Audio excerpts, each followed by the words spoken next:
President Trump is looking to end a favorite tax loophole of private equity to help cover the costs of his tax cut extensions. Joining us now to explain carried interest exemption and President Trump's history with the loophole, we're joined by Washington correspondent Ben Werschkoll. Ben, you've been all over this one. What do we need to know?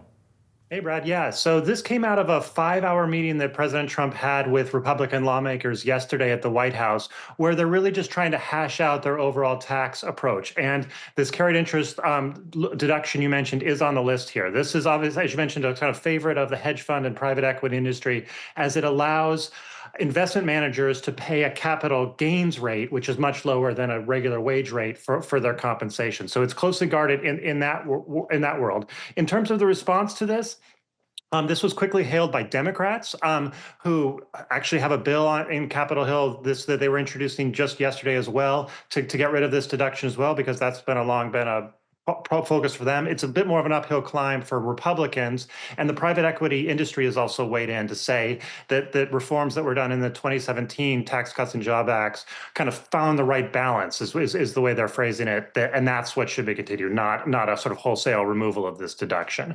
What we know is that in terms of Trump's history on this, it's worth noting, as you mentioned at the top, that Trump has promised this in the past. He talked about this on the 2016 campaign trail. He talked about a full deduction, and then in the sort of process of making that 2017 law, it became sort of smaller revisions as opposed to the wholesale repeal. It also fell short in the Biden years. It's worth noting as well. There was an attempt there by Democrats, and some moderate Democrats didn't want it to happen there, so it fell short there as well.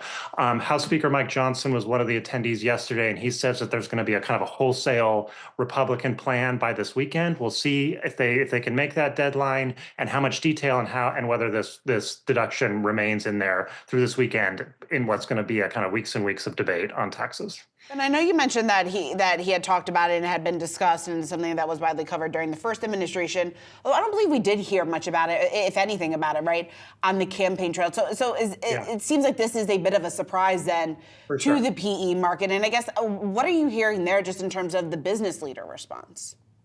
Yeah, it's very, there was sort of very quick response from the private equity, as I mentioned. Venture capital folks were also weighing in, because, as you mentioned, this really was a surprise. They listed 7 priorities of the Trump administration for taxes, and most of them we knew very much. No tax on tips. He's talked about that nonstop. Extending these 2017 tax cuts on income is right up there. So this really did sort of take the industry by surprise. You saw market action in it.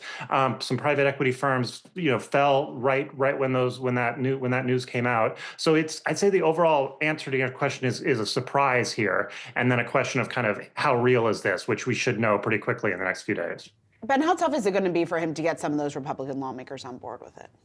I think that's going to be a big part of it. I think John Thune, in particular, is seen as a person who's very wary of this. He was involved during the Biden years in sort of working with Kyrsten Sinema, who was then the Arizona senator, who was the Democrat who was able to pull it out of there. So he's definitely going to have a lot of pushback. And the other thing is that the sense I get of the meeting yesterday, it was this 5-hour meeting that Trump was in and out of. It's not like this deduction was the central thing. He was laying out his whole things, and he has this long list. I don't even get the sense it's not that Trump walked into the meeting and said, this is the thing I want to do. He listed a bunch of things he wanted to do. They've listed 7. This is 6 of 7. So it's a lot of surprise, but a question of whether this is kind of going to stay on the list for long. Ben, thank you. Appreciate it. Talk to you.